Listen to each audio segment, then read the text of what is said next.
Kangjeng Nabi teh disinonimkeun kana kayu iksir. Anta iksir. Kayu iksir eta mun urang boga kayu iksir dicekel ku urang kieu. Hayang ka Mekah, peureum datang ka Mekah. Kayu iksir. Lamun urang dagang ngemrak karung dihareup nyekel kayu iksir nu balanja berduyun-duyun kos nu ngabesan walaupun teu marawa duit laku iksir.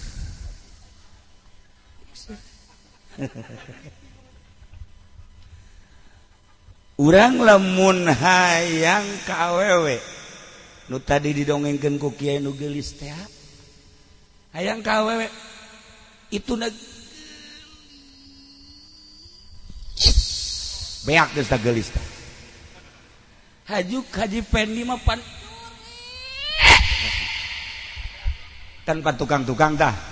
Atuh sanu bogoheun jadi mah beungeut perang. Tapi nyekel kayu iksir nya, Haji Pendi nyekel kayu iksir. Awewe nu mana bae? Nu geulis nu tadi dicaritakeun. Ujianna ngudang ka Haji Pendi. Horenganan hayang menang kayu iksir teh teu kudu ngabentuk kayu. Eta mah horenganan kinayah. Iksir teh ya sholawat. Lamun urang maca sholawat sapoe sapeting 4444. Salila 40 poe urang jadi iksir.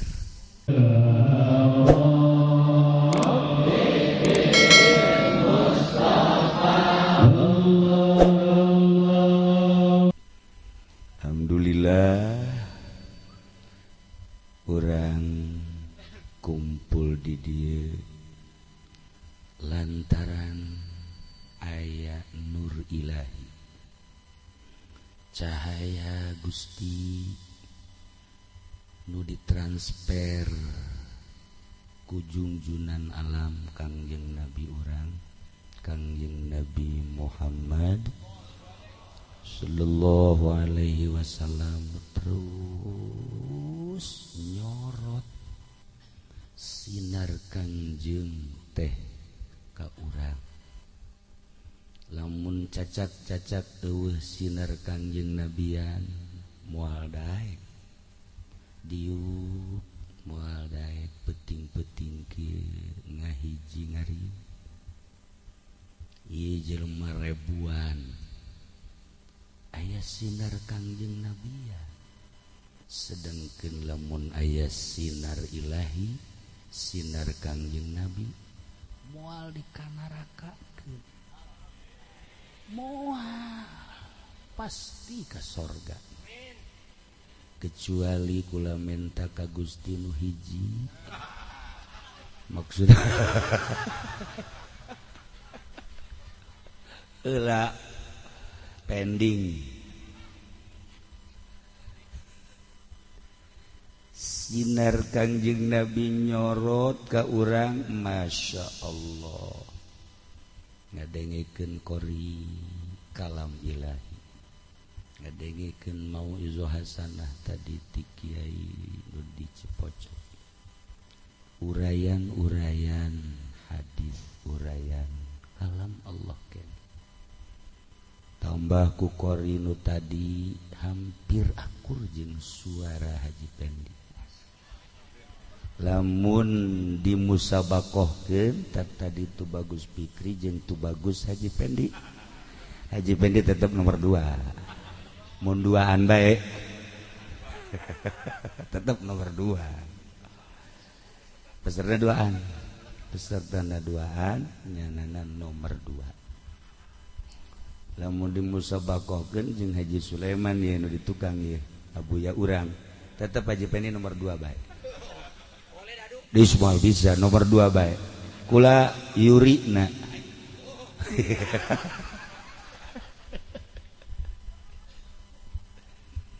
Masya Allah nur Kangjeng teh gagah nur Kangjeng teh agung kuat hingga orang jam 11 seperempat sampai 20 masih kene diuksum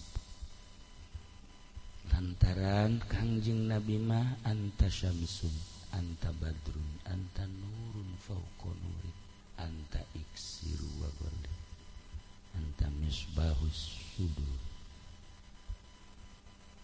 Kangjeng Nabi teh disinonimkeun kana kayu iksir. Anta iksir. Kayu iksir eta mun urang boga kayu iksir dicekel ku urang kieu. Hayang ka Mekah peureum datang ke Mekah. Kayu iksir. Lamun urang dagang ngemrak karung diharap nyekel kayu iksir nu balanja berduyun-duyun kos nu ngabesan walaupun teu marawa duit laku iksir.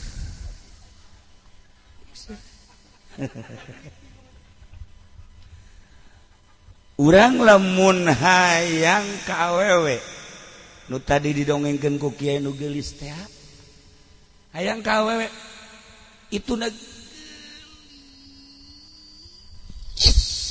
beak geus gelis tah hajuk haji pendi mah pan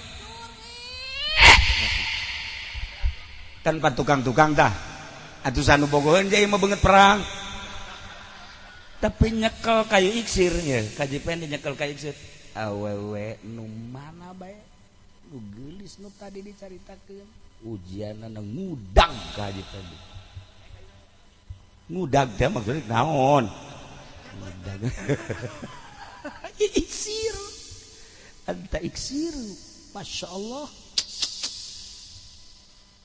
hayang jalan ke handap ieu mah ke handap pentana sapatala cekel kayak iksir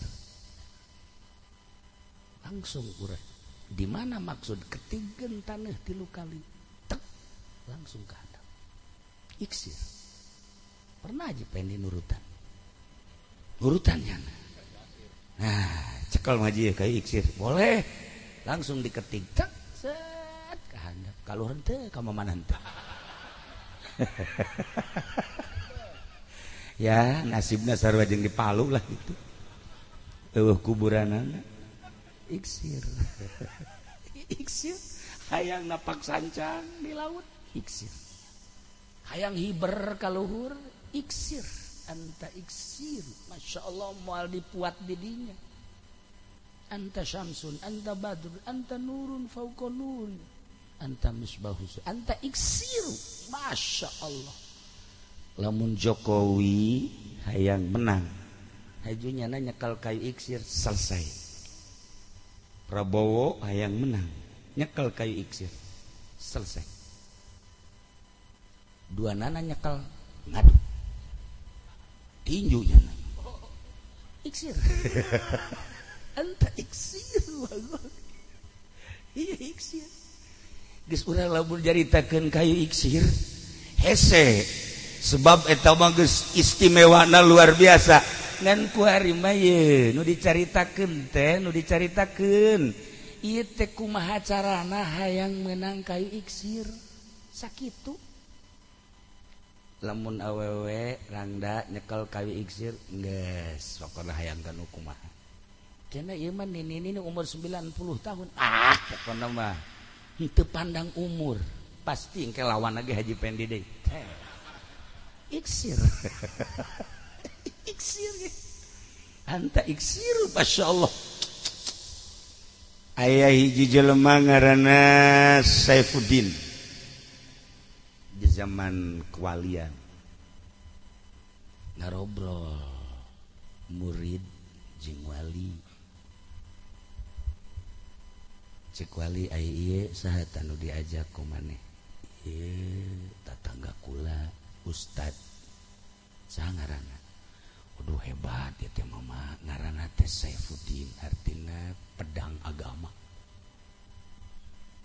insyaallah luar biasa ngan cak wali teh ngan ieu mah pedangna masih disarungna keneh can dikaluarkeun pedang kan lamun di sarungan kene teu kanyahoan seukeut jeung henteu pedang Haji Pendi mun dikaluarkeun ya saha nu hayangeun sebab geus tawadhu.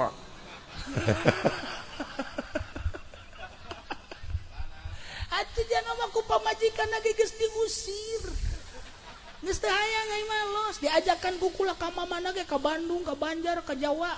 Tilok ditelepon ku mamajikan. Tilok sama sekali. Dilepaskeun sakumaha eneng. Kula nanyakeun ka pamajikanna, Haji, kenapa sih kalau Pak Haji Pendi, Pak Haji ajak kemana-mana kok nggak pernah nelpon nanyain? Ngapain? Bari henteu senyum teh ngapain? Emang kenapa sih? Haji emang kenapa sih? Atuh nggak ada manfaatnya buat apa? Iya. Pedang lah parah. Tah, galika deui pedang cak wali di jero sarangkana kene. Ai di jero sarangkana kene mah teu kanyahoan seukeut jeung henteu, na Saipudin tinggal Saipudin. Okos ieu bae, ieu kan ngaranna Sulaiman. Atuh Sulaiman itu mapan sugih saadag-adag. Eueuh tandingna gagah saadag-adag. Eueuh tandingna Sulaiman itu mah datang ka Kangjeng Nabi ge ngadoana masyaallah luar biasa kapan. Kerajaan anu teu pernah dibikeun jeung moal dibikeun kanu sejen Sulaiman. Ai Sulaiman ieu. Aduh, ieu mah Sulaiman ieu mah ya Karim. Geus lah teu kudu dicaritakeun. Jakabehan ge nyaho. Pan ai Kangjeng Nabi Sulaiman mah teu nyahoan ka balak genep. Ai ieu rajana. Nah, cek wali atuh pedang hebat sote komo pedang agama di mana dipakai perang cabut musuh nu mana tebas nu perlu celina nu perlu irungna perlu bunuh kula ngangsongkeun kumaha ieu wali lamun Haji Pendi ieu mah geus pencit bae.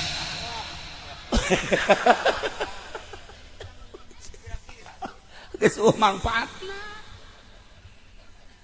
Tah, ieu pedang bisa hebat sote ketika main di medan laga, ngadu jeung musuh. Kara bener-bener pedang agama. Si horeng eta teh teu sambarangan.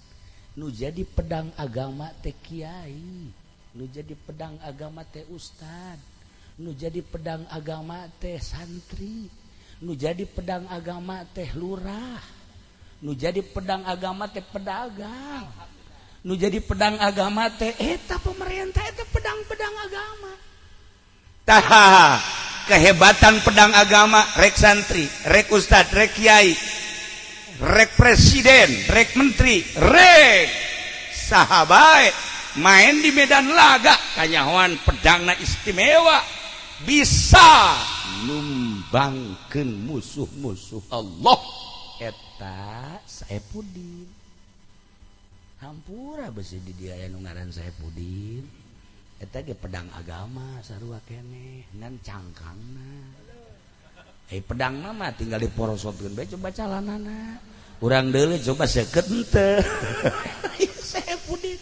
Coba kula minta ka jamaah cung nu ngaran Saipudin. Ngacung.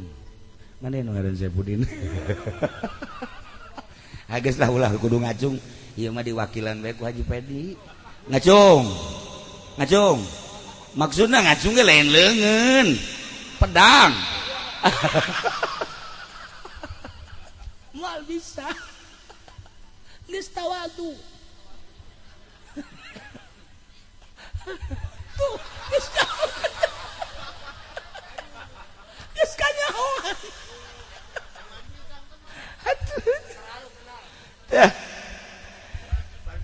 saha kiai anu keur jadi pedang agama sok masuk maju di medan laga perang. Tah, perangan musuh-musuh Allah. Lurah sebagai pedang agama naik karing angsongkeun coba pedang agama tumbangkeun musuh-musuh Allah. Iksirna mana iksir? Jadi lamun teu baka iksir mah ieu teh pabaliut. Teu seukeut pedang agama teh. Anta iksiru, Masya Allah. Kiai lolobana ieu kakarak ge dititah naik doang. Aju ngulipas bae. Orenganan pedang na tawadu. Teu bisa. Tuh ya. Anta iksiru, Masya Allah karim. Paingan dipuat, anta syamsun, anta badrun, anta nurun fauqa nurin, anta misbahus sudur, anta iksiru agoli. Masya Allah, orang iksir. Kiai sahasih nu baroga kayu iksir, Kangjeng Nabi raja iksir. Sayyidina Abu Bakar Siddiq radhiyallahu anhu khulafaur rasyidin. Eta iksir. Para tabiin eta iksir. Para aulia Allah di urang aya Syekh Maulana Hasanuddin, Syekh Maulana Yusuf, Syekh Maulana Mansuruddin. Ngan kudu ditendenan Mansur mah Syekh Mansur mah make buyut Mansur. Urang lamun di udang maung sok kemat. Ya buyut Mansur maung sieun. Lamun make buyut. Tapi orang di udag maung. Ya Mansur, tetap digegel bae. Ditanya. Cek maung, aing ngagegel sia bae cek nya teh. Pan tadi geus Mansur. Mansur mana? Sia mah Mansur S kan. Iya Mansur. Kudu make buyut, aya sejarahna panjang teh. Mun teu make buyut tetap digegel, tapi mun make buyut moal. Kurang pindahkeun buyutna, coba buyut pendi. Ya, misalnya orang diudag ge ku orai beheulanana lah, orai koros lah oraina ge ulah waka ku maung. Diudag ku orai koros, urang ngemat buyut pendi. Nah, sia. Hayu sia ku aing. Ngagedean oraina ge. Ngagedean oraina ge barang ngadenge buyut. Wah, ieu mah dulur kula cek cenah. Ieu buyut. Aya mana anta buyut ke dongeng Syekh Mansurna. Engke mun nyaritakeun tentang Banten teu meunang sabarangan teu make buyut sebab aya sejarahna. Iksir Masya Allah karim. Horenganan hayang menang kayu iksir teh teu kudu ngabentuk kayu, eta mah horenganan kinayah. Iksir teh ya sholawat. Lamun urang maca sholawat sapoe sapeting 4444 salila 40 poe urang jadi iksir. Aang nu wiridanana sholawat. Allahumma sholli sholatan kamilatan wa sallim salaman taman ala sayyidina Muhammad alladzi tanhalu bihi al-uqad wa tanfariju bihi al-qurub wa tuqda bihi al-hawaij wa tunalu bir-rawaib wa husnul khawatim. Wayastaskil gomamu gentur macana wayastaskil gomamu selain gentur wayustasqal gomamu. Ketika kula kamari ka Maroko, urang Maroko teh wiridana eta horeng wayustasqal gomamu. Jeung lain sholawat nariyah di Maroko mah sholawat taziyah. Beda nariyah jeung taziyah. Horeng aya dongengna engke teh mamun ka Maroko deui. Mahaji kamari milu ke Maroko? Alhamdulillah ya Rabbil. Garilis tuh orang Maroko. Masya Allah. Embung balik nyana di Maroko. Embung balik antara leuleuh garilis jasa cakena kiai kula mah embung balik. Sia embung balik emang kunaon? Aduh cenah loba nu geulis ge kieu Mang Haji bogoh ka ditu. Bogoh. Ituna bogoh henteu. Barang ditanya teh ka urang Marokona. Make bahasa Arab kura ngan disundakeun bae neng. Bogon tak kata jejadis najis. Masa orang Marokonya ho jejadis najis? Orang Maroko. Aya eta di Maroko jejadis najis. Nya jejadis nya najis. Mugolazoh deui. Ya Allah, ya Rabbi. Lah, iksir teh horeng sholawat. Anu maca sholawat eta jadi iksir. Masya Allah karim putra mama satibi kanyahoan iksirna kumaha nyana deka kresek ka imah guru kula. Kemudian naik hartop pada tahun 82. Cak supir tetiasa jalan dia memargi jembatan anak nuju di Dangdosan tetiasa kedah jalan ka dieu bae cek ieu tetiasa mobil teh di ka ditu dialihkeun jembatan anak jadi Dangdosan henteu ka dieu wae cek supir kumaha kajadianan terus datanglah ke jembatan. Begitu datang ke jembatan kan kieu bae mata teruskeun putus jembatan wios teraskeun wae ieu putus teraskeun teu nurut maneh teraskeun ngajungkel onam ieu abdi terus supir bismillahirrahmanirrahim ieu malah geus meureun datang ka dieu umur caknya geus lah maca lillahi innalillahi ti heula bae innalillahi wa inna ilaihi rajiun naonan cekang teh ngaos kitu ieu pasti urang ngubrus can bogoh pacan bogoh terus gas nu kenceng gas langsung digas ku nyana geus nyana ge peureum milu cara maksudna peureum teu peureum bae ngubrus ieu langsung set digas ku nyana set hiber mobil jadi iksir Masya Allah kan terus Bang geus ge bae geus lewat jembatan atos ngubrus henteu maneh maca innalillahi balikan deui atuh Karim datanglah ke keresek disambut simkuring sadaya-daya nyambut kedatangan Aang Nuh. Masya Allah Karim supirna teu bisa ditanya supir kunaon eta aduh manggi kaanehan naon kaanehan aya jelema kolot tawadu Haji Pendi ngaranna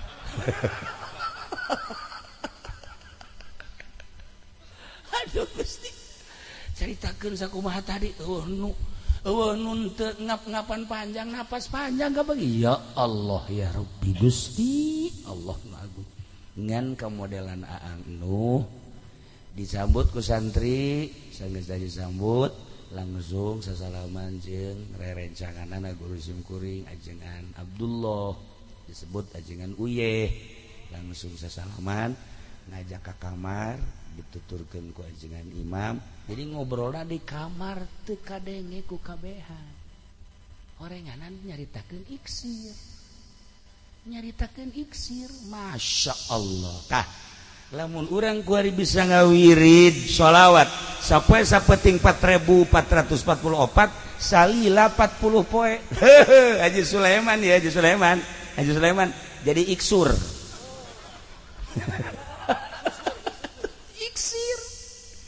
nah kadanan urang cara Aang kadanan cara para aulia nu sanes kadanan cara guru-guru urang atuh urang baca beta sholawat sapoe sapeting 444 siap masih loba keneh wae kumaha ji coba mencitkeun ji 444 atawa saminggu 4444 sapoe 444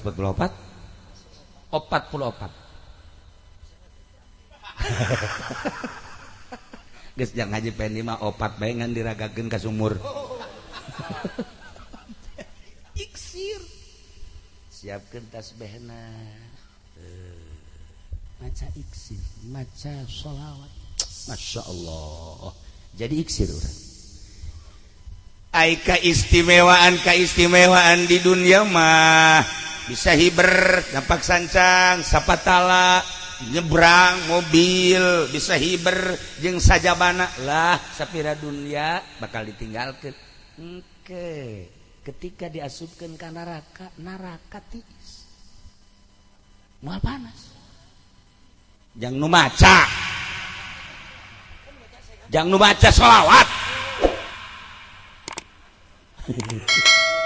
Kunaon jadi kieu budaknya. Aduh Gusti Allah nu agung. Uyuhan betah Haji Sulaiman boga babaturan kos gitu.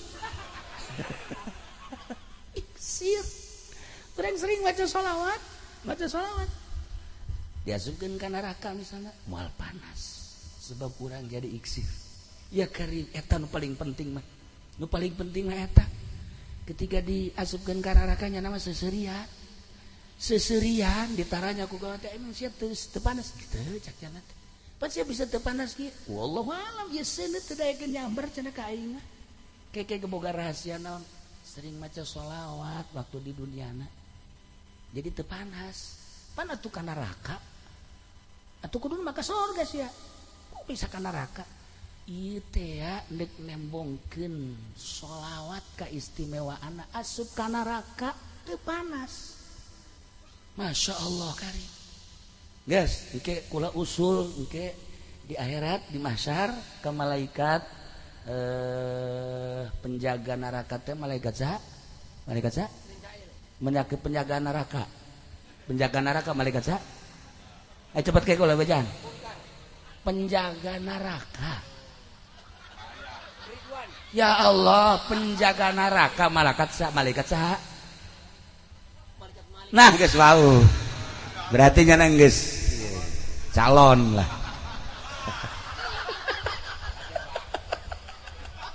Geus calon ya. Geus wau. Kula geus deuk bebejak ka malaikat Malik. Wayahna coba nu ieu cek coba nu ieu tah. Ieu babaturan Haji Sulaiman jeung Haji Sulaiman cek asupkeun ka neraka coba panaseun teu. Memang kunaon di ditu sok kikieuan bae cek kula teh. Coba aya ka nerakakeun. Malaikat Malik dengan rendah hati nyana ngagusur Mang Haji ka neraka. Terus Masya Allah tutung.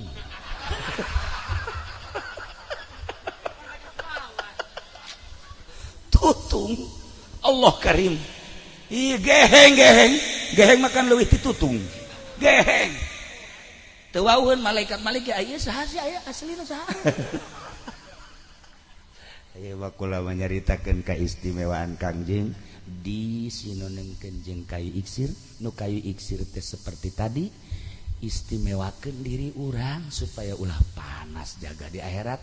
Lobakeun urang maca sholawat ka Kangjeng Nabi Muhammad sallallahu alaihi wasallam. Jalaran pun adi aya bade ka Bandung. Kemudian atuh urang di dieu geus cukup kula mangandaman tadina gerek doa hungkul sadajan di doa dibaca doa pamungkas urang ningali bangunan masjid urang maca ya Rabbi bil ala kadar jang ngabantuan meuli semen teu kudu gede saurang 1 juta insyaallah. Nah itu ya, siapkan. Ya Rabbi bil Mustafa baligh maqasidana waghfir lana ma madha ya wasi'al karami ya Rabbi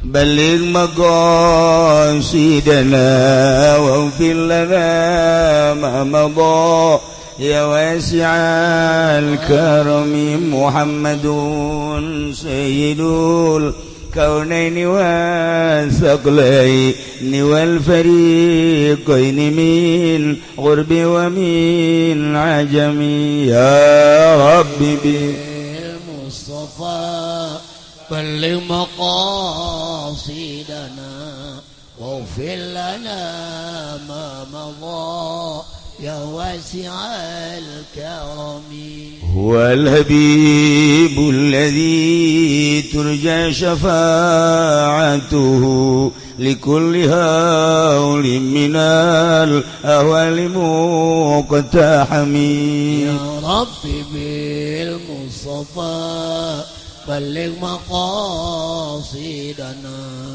واغفر لنا ما مضى يا واسع الكرم نبينا الأمير النهي فلا أحد أبر في قول لا منه ولا نعم يا رب بالمصطفى بلغ مقاصدنا واغفر لنا ما مضى يا واسع نعم سرى طيف من أهوى فأرقني والحب يعترض اللذات بالألم يا رب بالمصطفى بلغ مقاصدنا واغفر لنا ما مضى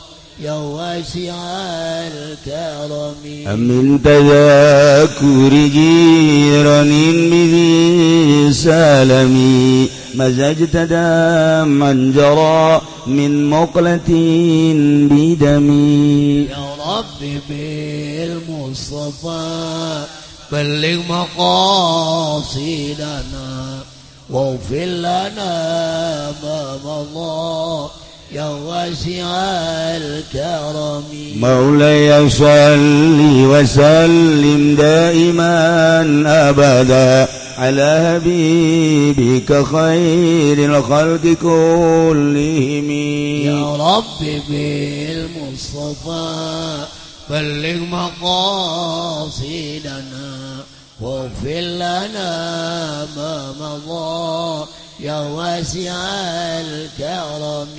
Para jamaah kaum muslimin wal muslimat rahimakumullah, pun anak di Bandung ramakna enjing ngaratus kalersan mangna pupus deui jadi pas nujuhna kayana sakitu urang doakeun anjeunna langsung bade ka Bandung ayeuna.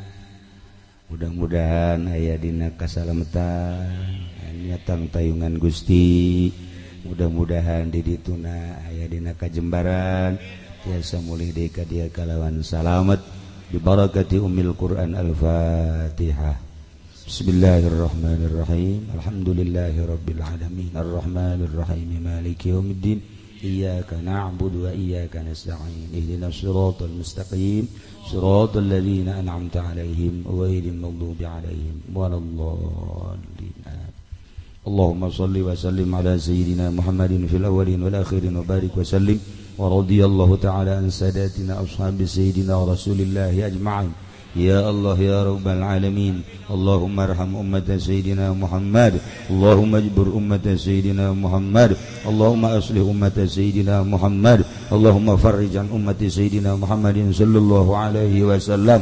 Allahumma anfa'na bima 'allamtana wa 'allimna ma yanfa'una wa zidna ilman wa yaqinan wa zidna ilman wa yaqinan wa zidna ilman wa yaqinan walhamdulillahi ala kulli hal wa na'udzu billahi min kulli hali ahli an-nar. Rabbana taqabbal minna innaka antas sami'ul alim wa tub 'alaina innaka antat tawwabur rahim wa shalli wa sallim ala jami'il anbiya'i wal mursalin walhamdulillahi rabbil alamin. Sakali deui mudah-mudahan orang sadayana dihampura sakabeh dosa, dijadikeun umat Kangjeng Nabi Muhammad sallallahu alaihi wasallam di akhirat. Mudah-mudahan urang sami-sami sareng Kangjeng Nabi menuju surga Allah Subhanahu wa taala. Sakitu bae hapunten tina samudaya kelepatan sareng kakiranganana. Wallahul muwaffiq ila aqwamit thoriq. Wassalamualaikum warahmatullahi wabarakatuh.